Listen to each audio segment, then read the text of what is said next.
Okay, Steve Kimes, asks, John P. Meier, in his latest volume of A Marginal Jew, came to the conclusion that none of the parables attributed to Jesus were actually historically from Jesus, but was invented by the early Jesus followers. Other Jesus scholars hold a different opinion. What do you think?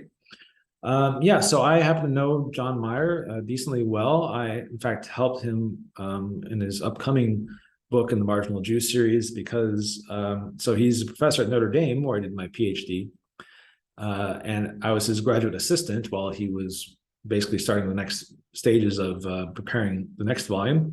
And this is the volume that Steve Kimes is asking about, Marginal Jew, Volume 5, Probing the Authenticity of the Parables.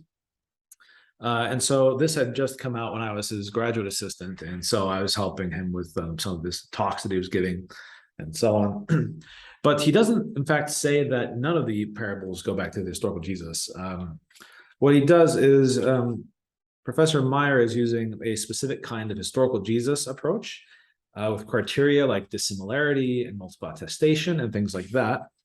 And based on that method, what he concludes in chapter 40 of the Marginal Jew is the few, happy few.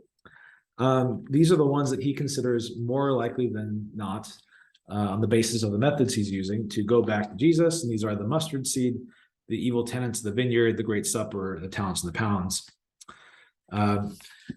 So he doesn't say that none of them go back to the historical Jesus. And another important thing to emphasize is he's not saying that those that are not among the happy few could not have been told by the historical Jesus, just that the method that he employs can't prove it one way or the other.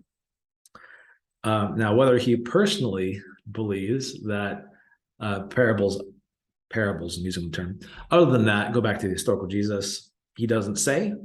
But he's certainly right to point out that the parable tradition gets a pass from critical biblical scholarship for very unclear reasons. And so I talk about this when I introduced my book and the other video.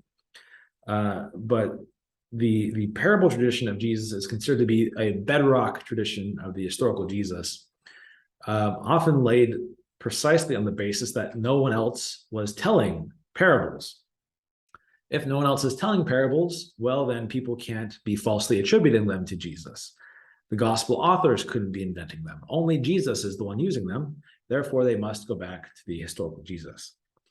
So the historical Jesus is not the focus of my book, but my book demonstrates that claim to be essentially false. So the extent to which our conviction that parables go back to the historical Jesus because only he is using this genre, that falls like a house of cards very quickly. So John Meyer and I, at least, are on something of the same page here. As I show in the book, all of the evangelists, especially Luke, knew how to compose fables, knew how to redact fables, knew how to take a moral and write a fable for it, knew how to take a fable and put a lesson to it, revise them, and so on and so forth. So any author, any trained, educated person could compose stories just like this. And that obviously requires some pretty strong adjustments to how we think about this tradition. I need to write basically an extensive article on this subject of the historical Jesus and the implications of what my book has for it. So I'm in the process of doing that.